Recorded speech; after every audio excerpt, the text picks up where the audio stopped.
I think therefore I am is false. It is absolutely untrue. Rene Descartes was incorrect, and that is astounding to me. And yet, an entire, basically the entire whole Western civilized world adopted I think therefore I am as the truth, and it was wrong. And actually, I think therefore I am, I would say, is a facet of egoic thinking.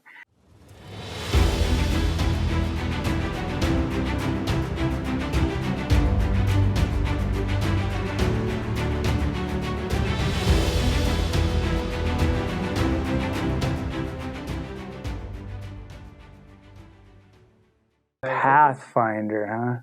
What happened? Got some guy digging around. Pathfinder. Oh, I'm addicted to butts. Yeah. Troll? I guess. I don't know. Okay, guys, we're back again. Another episode of PEM Podcast. That's Pragmatic Ego Management, guys. I'm Worthington, and that's usually the focus of this is mitigating, managing ego in order to achieve a higher state of awareness and consciousness and addressing social issues from that perspective, which is an attempt at a very aware and oftentimes middle of the road look at these social issues and things like that. This time of year is interesting as we go into this election season. There's a lot of political stuff coming up. A lot of people get pretty riled up about what's going on. We got the seasonal changes. People are coming out and wanting to party and get kind of wild, and it's an interesting time right now. And we're going to see a lot of changes in our society, I think, coming quickly as the tech increases and improves, and as we start to see further changes in our the way it impacts our political world and our environment and our freedom. And that's one of my biggest concerns is our freedom, and something that I want to keep harping and hammering on is that freedom and safety are mutually exclusive, and that is something that I don't think people often think about when we get into these topics that tend towards further regulation, that people seem to believe on a fairly large scale that safety is more important than freedom, and I have to really disagree with that. So that's something that's going to continue to keep coming up again and again. And I also think that safety and security at a global level, at a level of, I guess you would say ad infinitum, is really it's an illusion. It's not real. This life is not guaranteed. You have no idea how long you'll be here or how short you'll be here for. And so there's this constant grasping for security in a place where that doesn't really exist, no matter how much safety you try to legislate towards. So that's one of the major themes that's emerging through this channel and our talks here. And it also is part of the ego's desire to control and dominate and have this idea of certainty. And there can be no certainty in this life. It is not the life we live. And to some degree, that lack of certainty in a way points to something like the idea that maybe this universe has a consciousness and has a continuing consciousness that goes beyond what our understanding is. How do you define liberty? Absence of restraint or absence of security keepers? Well, liberty and freedom, I guess, Pathfinder, if we want to define it, we can go to the extreme level of what we would call freedom. It would be absence of any restriction of any kind, not just absence of those enforcing the restrictions. And that is why that's not a realistic idea. So absolute and total freedom would be chaos, right? Now, there's an interesting caveat to that when talking about people who speak about this from a spiritual kind of conscious evolutionary perspective, and the idea that perhaps in a utopian world in which our consciousness has evolved, we wouldn't need security keepers, we wouldn't need law enforcement, we wouldn't need armies, we wouldn't need those kinds of things. And I have to say that I think there may be some validity to the argument that we are in a evolutionary impingement at the moment. We're stuck at a certain level of consciousness that is truly dominated by egoic involvement with our environment and each other, and that in turn creates the requirement of having the security keepers and having law enforcement, having all of those aspects of control to keep us in line. And we can see the effects of a lot of this in certain areas too. When you look at the war on drugs, you look at these potentially well-intended gun control idealists. I say potentially because I'm not sure they're well-intended, but let's say they were. I think that their logic is off, and they're not seeing that in that attempt for more control towards safety, there actually will be unintended outcomes that I think could be far worse in some cases than what the current circumstance is.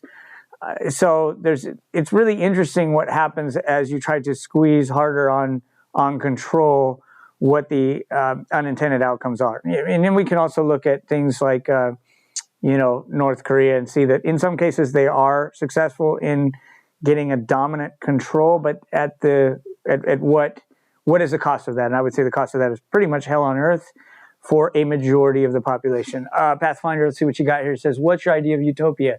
Cooperation with fraternity and peace, or anything else? That's a good question. Utopia. What is utopia?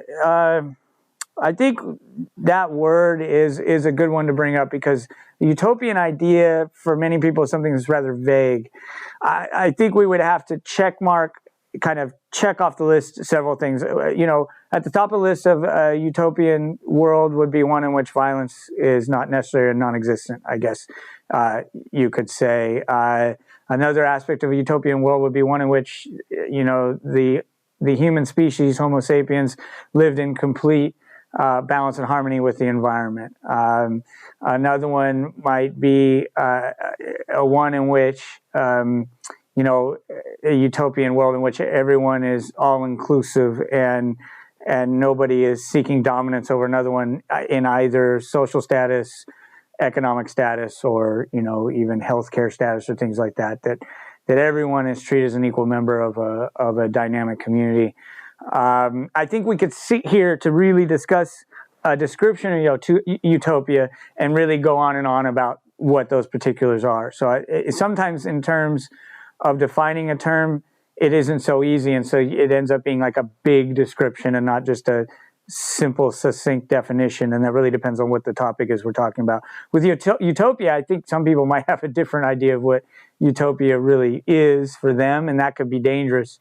Some people's utopia might mean for them, in a very selfish perspective, a complete and utter dominance of most of the population around them for their own benefit, and that would be their utopia at the at the disadvantage and at the expense of the rest of the population around them. So I think it's a huge discussion trying to find that definitive definition of what utopia is.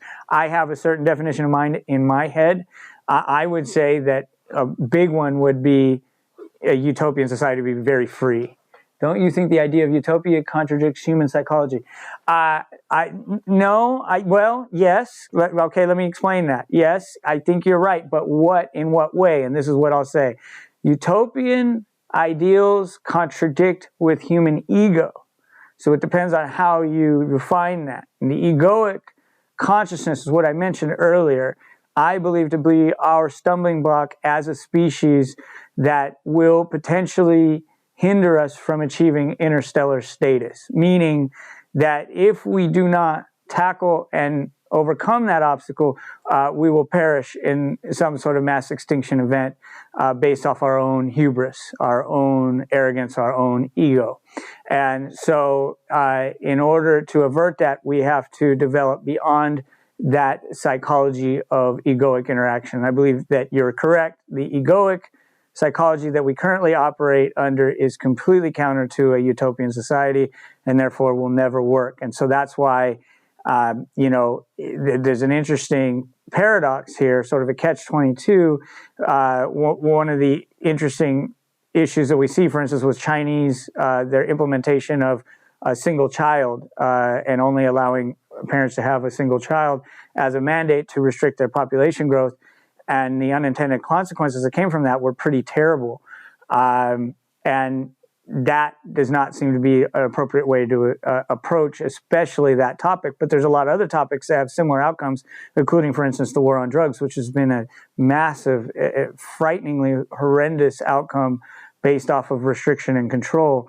And so what is the answer, right? The answer, in the perspective of someone like Eckhart Tolle, who talks a lot about ego, is in an evolving consciousness, that mandating and legislating at at a governmental level is not going to solve these types of issues. And so that changing our actual conscious interaction level, our ability to interact with each other from a completely different perspective of human perception, would be the only thing that truly solves this. So, and what does that mean? I think at the end, what the question might be that you might have next is, what do I mean by this egoic psychology? And I would say that egoic psychology is one of extremely self-centered nature, and one that is always consumed with comparisons and always consumed with either the past or the future, and one of trying to dominate and control things to the utmost degree to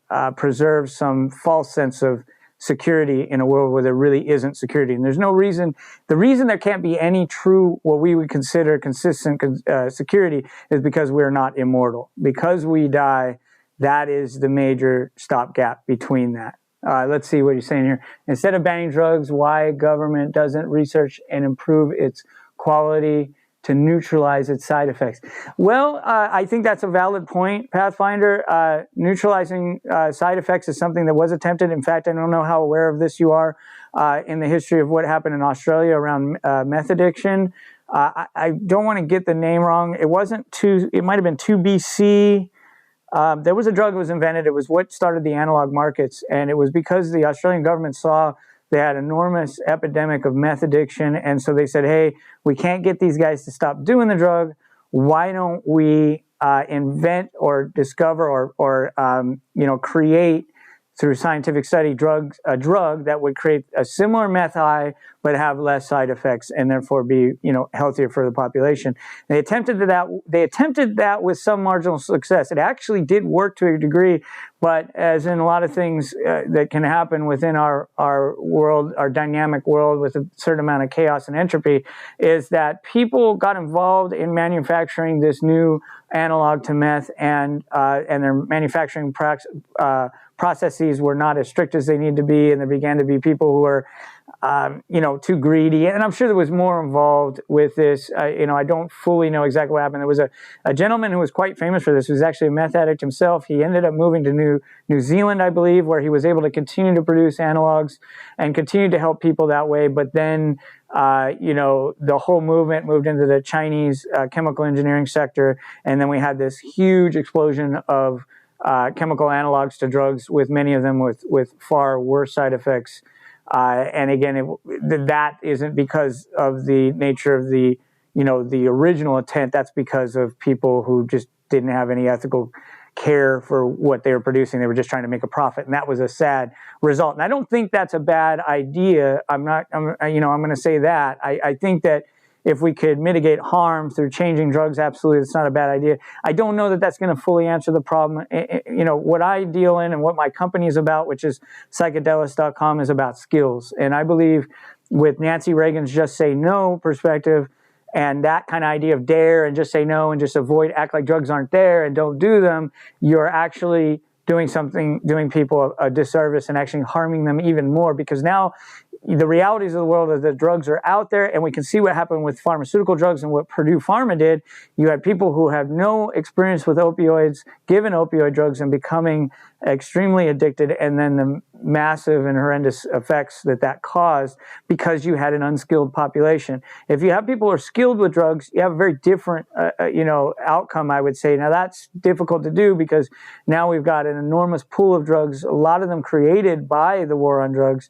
In some cases, for instance, fentanyl would not be a part of our modern world right now if we hadn't so staunchly interceded into the drug trade around opioids like heroin and things like that. And even that whole topic of heroin is a really interesting one, because Diacetylmorphine, which is a scientific name for heroin, is a Schedule 1 in the United States, which makes absolutely no sense when you look at things like Dilaudid, which is hydromorphone, oxycodone, morphine, oxymorphone, fentanyl. All those drugs are Schedule 2, and yet diacetylmorphine is Schedule 1. Why? And that clearly points to a certain amount of conspiracy, I would say, on the part of pharmaceutical companies to corner the market only for their interest in certain opioids. In other countries, diacetylmorphine is a perfectly acceptable analgesic for pain management, especially severe injuries, catastrophic injuries, and things like that. So this is a very complex topic, the topic of the war on drugs. My baseline perspective is that we need to regulate for quality and purity and dosage levels and allow people to make their own choices with proper education. But that's an enormous effort, and we're nowhere near that right now. We've got a ton of stigma, and we've got some ideas around drugs that are just so false and untrue. I'll give you another one. I did a whole article on I read, actually, it was a 3-episode part on TikTok. I read an article called The Many Health Benefits of Methamphetamine. And that might be shocking, but it turns out at therapeutic dosage levels and with the proper frequency, again, overfrequency and overdosaging is what really causes the problems with most drugs. With meth, of course, that is absolutely the case. In dosage levels, say somewhere between 2 and 6 milligrams, fairly infrequently, you can see actually significant health benefits, especially to the brain. Neurotropic and neurotrophic advantages based off of methamphetamine. So there's just so much propaganda and crap out there. We've got so much kind of weeding out the crap to get to the point where we can discuss the drug trade in an authentic way. We got a lot of work to do there, Pathfinder. So anyway, keep coming with those questions, man. I'll keep addressing them, man. We're gonna jump into some videos. Here we go. Agreed. So let's see. He's got more. How elevating consciousness will eradicate world problems. Dominance has always been a core of man. As long as society exists, hierarchy of power will exist, and so does the dominance. Well, I think I'm not saying you're wrong up to now, but I think that's a limiting belief, and let me explain why. So, there's this idea that we've been seeing these UFOs now, right? Like ufologists and those people were seen as nutcases for a long time. And then as of fairly recently, we had the federal government admitting there was these things called UAVs and things like that. And there's actual footage and this is happening, right? Now, this is what I'll tell you. To become an interstellar species, if you really were going to achieve that, the advancement of technology has to reach such an extreme degree that you have to survive an enormous amount of time. At the trajectory we're at, when we look at science fiction movies, I think we see some things that I would say theoretically, and I can't prove this 100%, but I would say are erroneous, kind of like the alien movies. The movies are these predatory types of alien species that come and attack Earth and just want it for its resources. I actually think that is a misnomer and an impossibility, because in order to survive their own species challenges, which would be very much the same as our own, I would say, along the timeline of technological advancement to an interstellar species, they will have to tackle the egoic issue of egoic consciousness and supersede that in order to achieve the interstellar capability. And again, just theory of mine, just hear me out on that. There's no proof of this, of course, just an interesting idea that in being able to achieve that, we're going to have to overcome what is our baser need to have this hierarchy and dominance of power. And as you suggest, it's always been a part of our world. It also is bringing us to the brink of where we're at, and we are on the edge of something massive. I think a lot of people can feel that there is a very real chance, and I think that probability is increasing with every year that we can see a catastrophic event that then threatens the very, a very transcendental and total threat to the human species. So, in order to avert that, we would need to come together and change things at a global level. And I think you, to a certain degree, in the way you're stating these statements, would kind of agree that legislating and enforcing and doing those things isn't really having the effect that we would need to have that global change. And so the only thing will be a consciousness shift. Now, if you look at the let's see, considering presence of aliens, elimination of God. No. If anything, I think it's more. I think that first of all, God is an interesting word. Okay, God is a word that has baggage. And I was just having this conversation with someone recently about the word God.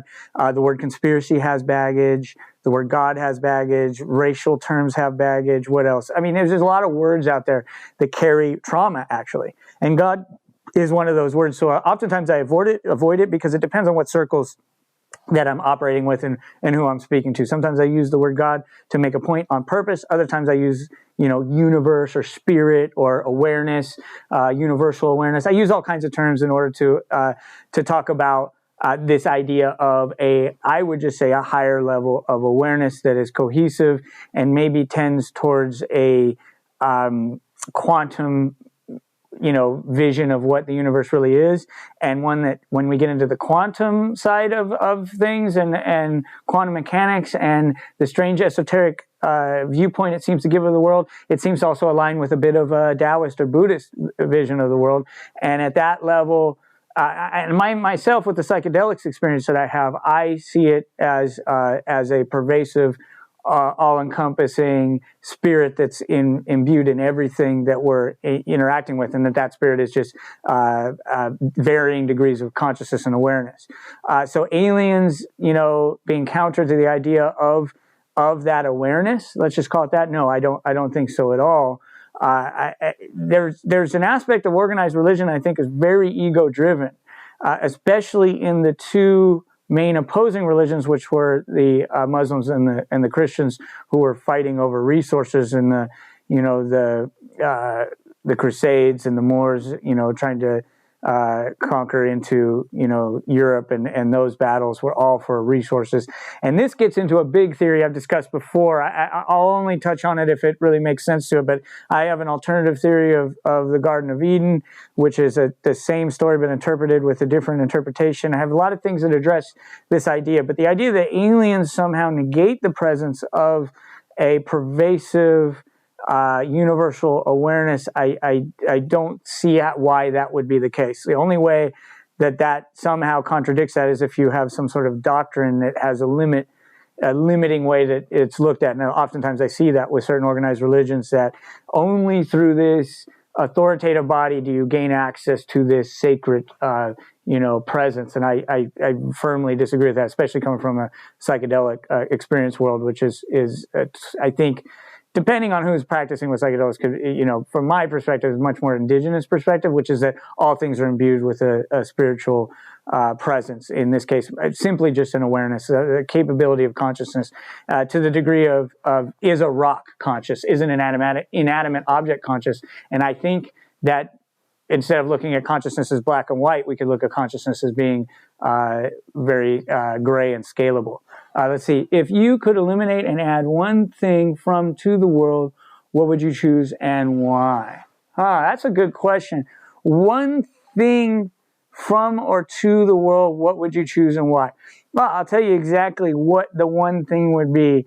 I think that the one thing would be and this is weird because it's very I don't think it's black and white, and that's the problem with this. I would say that I would have to add some sort of units of measurement to what I'm about to say.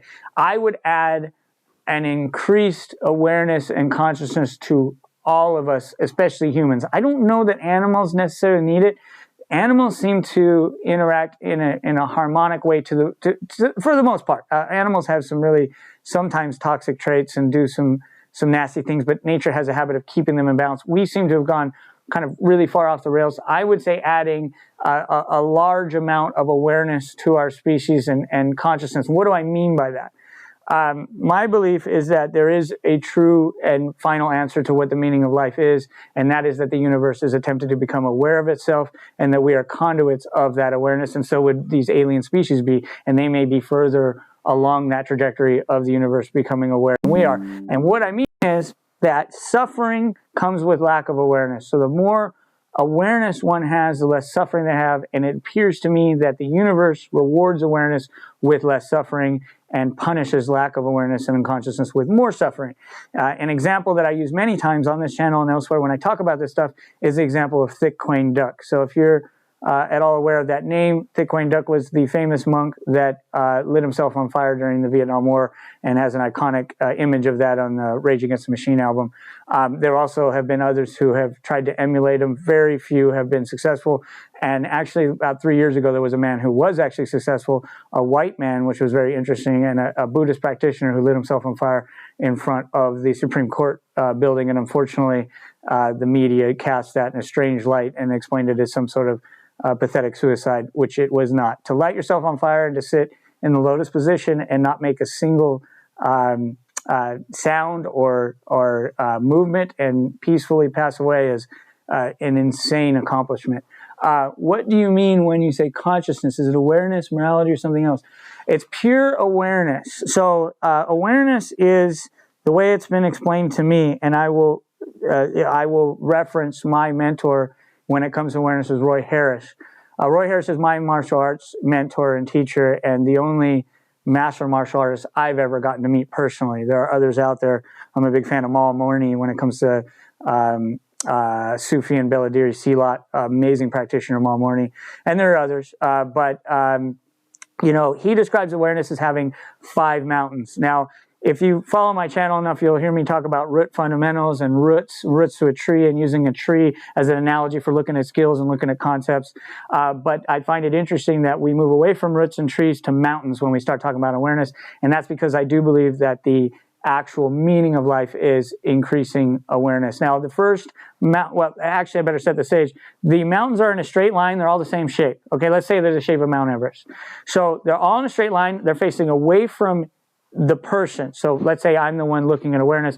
Then I only see one mountain if I'm sitting at the bottom of the mountain, and that first mountain is self. So I am unable to be aware of the rest of life without becoming aware of myself.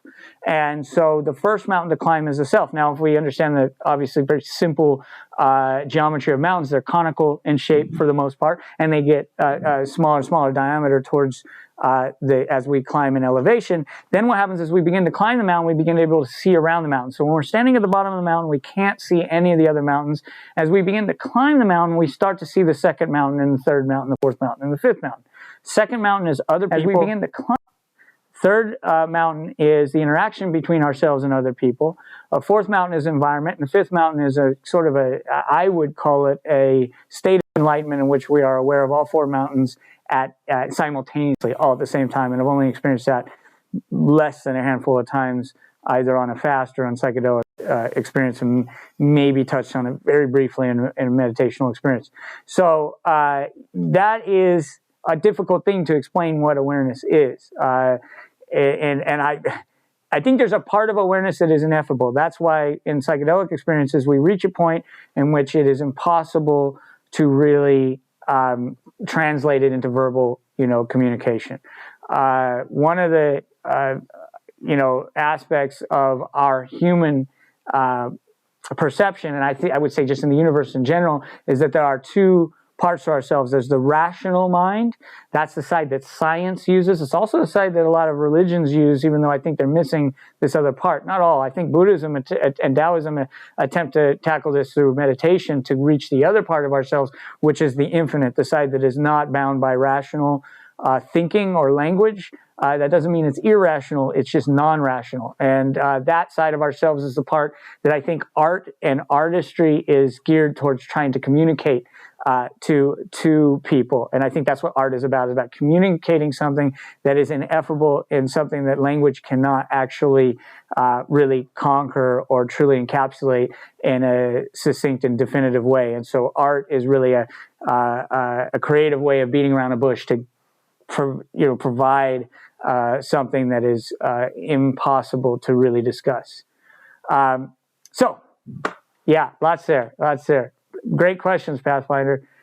You started off with the butt scratching stuff, but you got into some pretty cool stuff there. Addiction's a tough one, by the way. I definitely see some interesting things with addiction. Anyway, yeah.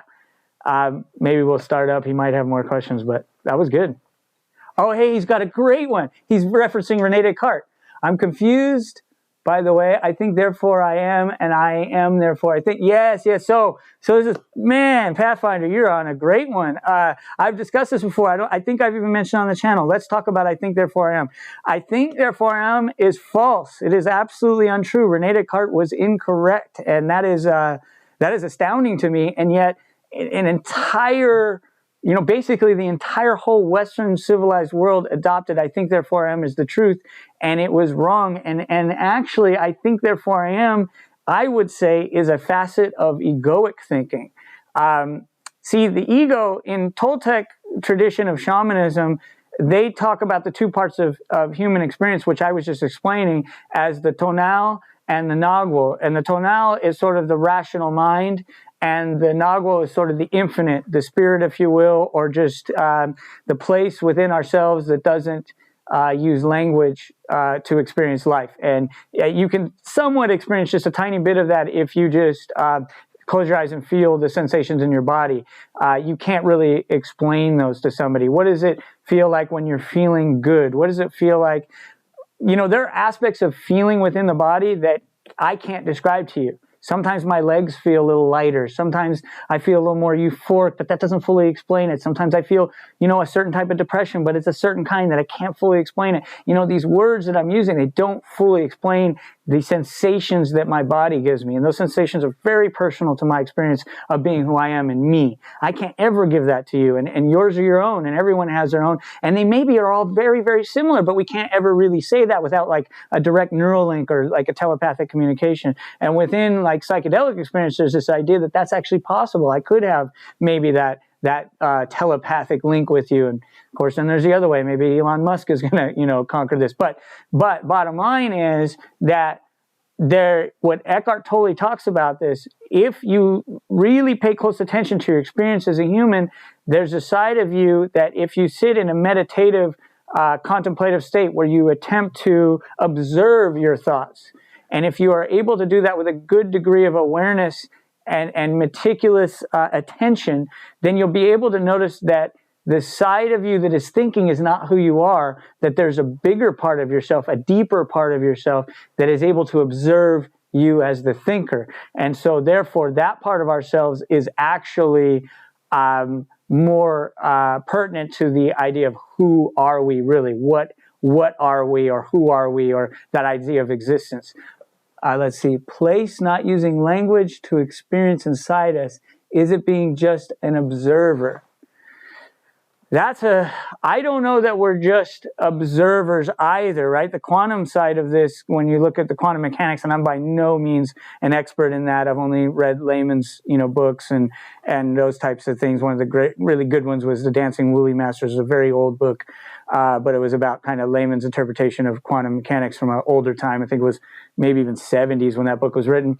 But from that quantum perspective, we know that one of the fundamentals of kind of the Schrodinger wave equation collapsing is the idea that the observer can never be separated from the actual outcomes of the experiment. So we are far more complex than just observers. We are shaping our reality, and that's where it gets interesting, because then you start to get into.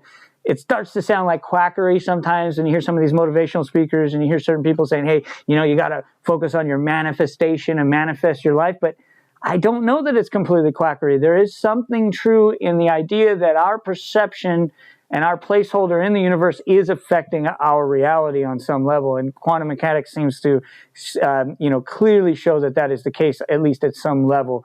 And with my albeit limited understanding, I don't study the mathematics of quantum mechanics, and I've only taken some main takeaways from it. We could get someone else on to talk about this who's really adept at those concepts. But in my experience with psychedelics, for instance, in my own spiritual path and what I've experienced in this world, we are having an impact on our reality. We are shaping our our perception of reality, and then those around us are shaping it. So it's not so simple, I don't believe, to look at the universe like everything's within us. It's not all within us. It's not all outside of us. In my experience, there is some sort of even, split between the outside world impinging upon us, and possibly other people's perspectives, other people's perceptions, other people's programmings, everything that is making them, that is shaping their own reality, is having some sort of effect on my reality, and vice versa. So, just an observer. No, I would say we are not just observers. So, let's say, okay, I have a theory that if the one eye created the universe so it can create us, and that eye fragmented itself into egos. It's a really interesting idea. That sounds very DMT-ish.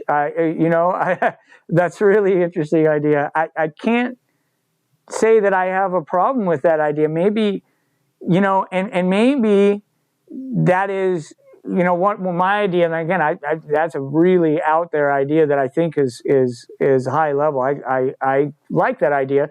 And then maybe there's this full circle that as you go through that fragmentation from the one eye to the many fragmented ego eyes, that in overcoming ego within the fragmented state, then has this increase, kind of leveling up of awareness that comes with the nature of experience and experiencing that journey through that progression and through the fragmented eyes going through suffering. Because the idea really is the ego is the source of its own suffering and really is the main driving force of pretty much misery on this planet. And so then you go through that dip in awareness and through that egoic, interaction. And then as you come through the suffering, which begins to create its own awakening, then you come back towards that awareness of the one eye, but from the particular perspective of your own eye, which is a really interesting idea. So yeah, I like that one. That is a way of talking about it. Let's say that. I think language is malleable in this concept, and I like that particular idea a lot, actually. So nice one. All right, man. Wow, this has been good stuff. Yeah, I like the Rene Descartes stuff. Is such a misled population, all from Rene Descartes. Really wow. He seems to love Buddha for some reason, but he rejects the idea of God.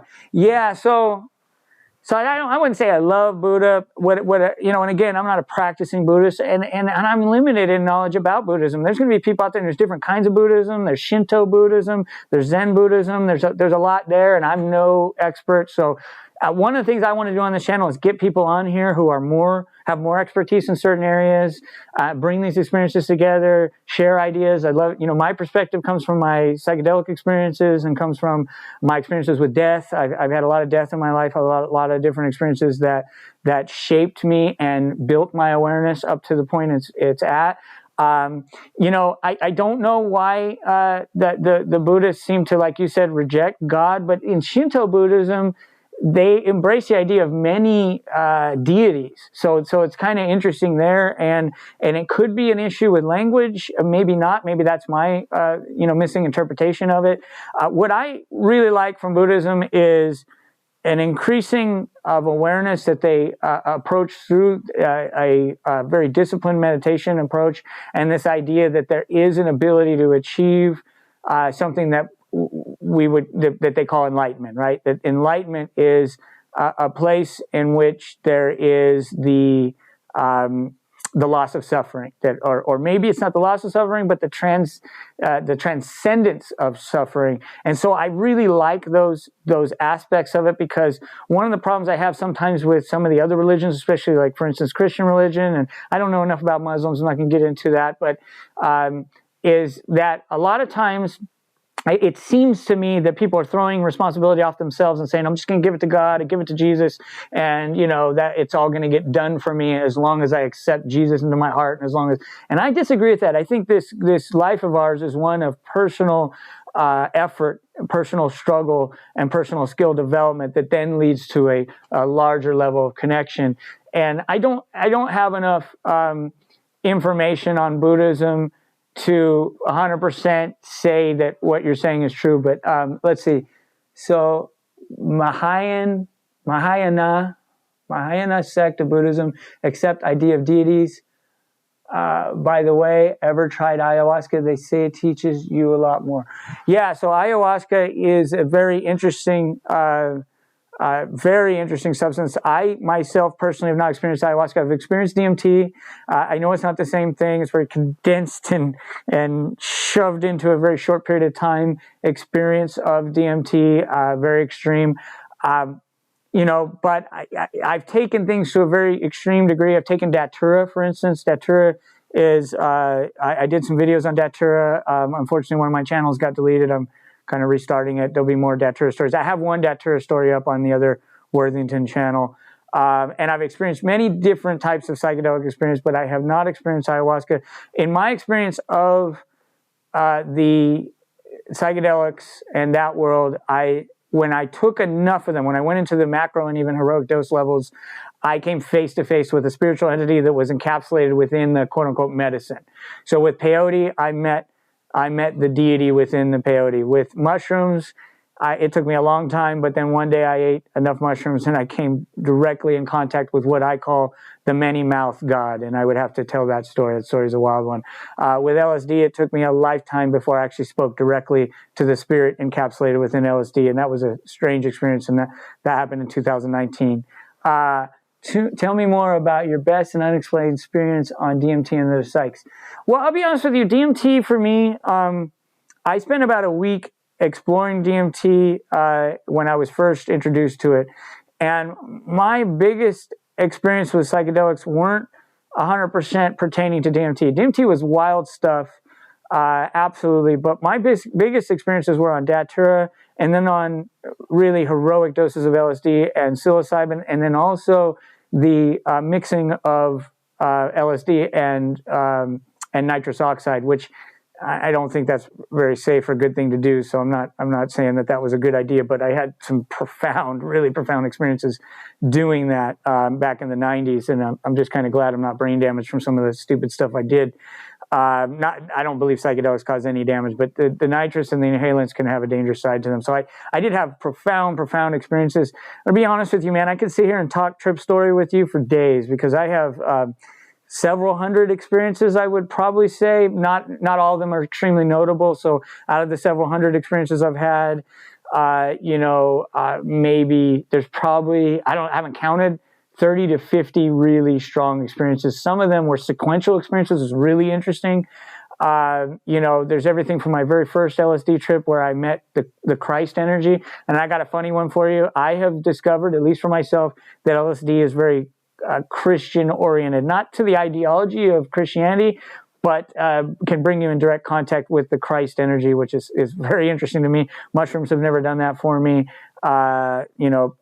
I've only experienced peyote one time, and I have deep respect for it, and I would like to do it again. And again, with DMT, I did it over the course of a week in a really dilapidated, crappy ghetto a Travelodge hotel. I don't even think it was Travelodge. It's called something else. With a gentleman who introduced me to it. Getting into those experiences, man, they take me a long time to tell those stories. I could tell one. I'll tell you one story right now. Here's one. I'll tell you one. We were poor kids and we were idiots, and when we would run out of money for nitrous oxide, there was regrettably sometimes where we would inhale Freon. Back then it was the old refrigerant. I don't even think they have it anymore. Terrible thing that we did. Anyway, but we did do that. So this one experience, my friend Gabi and his girlfriend Casey linked up with me one night. We were just pretty much kids, didn't have anywhere to go. We took, I believe, 3 tabs of some very strong paper LSD, and we drove to my friend's apartment, who was kind of more of he was a really good friend of ours. He always let us in, but he would always be kind of annoyed because he had work the next day in school, and we were kind of screw-ups just doing psychedelics and other drugs and stuff. So we showed up at his house. We're on acid. He lets us in, but he was he was the friend that had the apartment. He went back to bed. So we're out there, and we decided, he used to get so mad at us, we went and drained his Freon tank from his air conditioner, and we filled this thing up in these big contractor bag, brought it in, and my friend and I started inhaling Freon at the peak of an LSD trip. And the Freon and the nitrous are very similar, except for the Freon's more intense and deadly. And I always got a feeling with it that we were this close to death. I felt the same way with nitrous, because what we were having were seizures, and everyone laughed about it, called fishing, but that's what we were doing. We were regularly having these seizures, really bad stuff. Like I said, I do to some degree. I don't want to say I regret it 100% because experiences I had were insane, but to some degree, yeah, I kind of wish I had been much smarter and not such a stupid kid. So we were huffing this Freon, and you would go through this wah-wah sound. I don't know if you've done nitrous. You kind of go through this cyclical sound within your hearing, in your auditory system that sounds like wah, wah, wah, wah, wah, wah, and it speeds up. The faster it speeds up, the further you go into an alternative type of consciousness. Some might say it's unconsciousness, but it's not. It's a dissociative. You're not losing time. You're still conscious that you're in a different space. It's really like a different dimension. And then when it hit the highest levels of kind of the speed of the wah-wah sound, that would indicate how deep you were into kind of this other world of consciousness. Well, with Freon, it'll speed up to what I used to call it like the jackhammer or whatever. It would speed up to a point where it wasn't just a wah-wah anymore. It would sound like, and that would be this ringing just in your head, which was, I believe now, and I even kind of knew it back then, that you're like this close to dying. It's almost like that movie Flatliners. I can't believe what we were doing. Anyway, my friend and I were doing that. We're sitting on opposite sides of each other. I'm like sitting on the couch. He's sitting in a chair. He's facing me. We're handing this bag back and forth. Now, one of the things about inhalant experience you have to understand is that there's always some sort of movement when you come back to. So when you come back to this dimension, and I bet you it's similar with DMT, although I didn't pay as much of attention, and it's a very different experience. I would not compare DMT to nitrous or inhalants at all, but this kind of coming back to your body, let's put it that way. So as coming back, you kind of move, you're like kind of startled. I don't know if you're always startled, but you're kind of like, oh, okay, I'm back, and you make a movement. Well, my friend started to do something really strange. He started to do the exact movements, because we would hand this bag back and forth, so we were both going into the same conscious space together on LSD, the whole thing going on, and then he would start to do the series of movements that I was doing, what I was about to do as I came out of the inhalant experience, before, like I would say a split second before I would do them. I would say within a half second. Not a full second, it's kind of a long time, but within a half second. So let's say my series of movements was to move this arm, tilt my head down, and bring my head back up. He would do that right before I did, okay? And he would do it, and I caught on to it. I was like, whoa, and I couldn't stop myself. Like I would literally have no choice but to do the same set of movements. And that just blew my mind. I was like, holy crap, what? And so I was like, hey, dude, what are you doing? Like, of course, and I was a little jealous. Like, I wanted to do that back to him. And I was like, oh, and I was so intent on it. So now this is driving us back towards, and we're coming, I'm telling you, we're coming within this close to death. I know we were. It's just really bad what we're doing. But we're going in, and then we'd laugh in the middle of it because your voice gets deeper. We just laugh in the face of death. I couldn't do that now. I'd be scared to death. It's something about being young and stupid. But anyway, so I took another big huff of this bag, and we kept doing it, and then finally, like, he did it several times. He was very talented. So let's say out of the entire night, he did that to me probably 20 times, and that's how stupid we were, how much of that Freon we inhaled. But I probably did it back to him maybe, I want to say 7 or 8 times. And when I did, I would always get this sense of, there was nothing, remember I said non-rational? There was nothing rational about this. I didn't think it into existence. I didn't have a technique or blueprint way about how I was going to do this back to him. But I would get a sensation of kind of like a feeling down my spine, a knowing that was in my body that I can't explain, and then I would move in some way. And it would force him to then do that same movement as he came out of the experience. And when I did it to him, he was like, oh, and we kind of had this like ping pong, almost like tennis match, doing this back and forth to each other, where we would sort of take away the other person's free will to some degree. Really wild. Now, at the time, we didn't know what was happening, and I hadn't really read much on quantum mechanics and, the idea of predicting the future and past and things like that. Currently, where I've arrived on what happened there is I don't believe we were predicting the future. I believe he was actually in some way making me do this, if that makes sense. Somehow his will was affecting my movement and affecting me, if that's even what was really happening. Remember, we're under a lot of psychedelics, so I'm open to saying, hey, I have no idea what really happened that night. We were so out of our minds, it's hard to even say. But the story doesn't even stop there. So that was that portion. That was absolutely mind-blowing. I was blown away by it. Finally, I think a friend of mine, that was his place, he was kind of like, hey man, keep it down. Gee, I got to work. He's getting tired of us being idiots in there and laughing in this stupid deep voice because we're doing this inhalant. We left. And I used to drive like this. It was really, really ridiculous. We drove, probably 5 miles back over to my other friend's house, and we had nowhere to go. So we ended up just walking the street towards a park.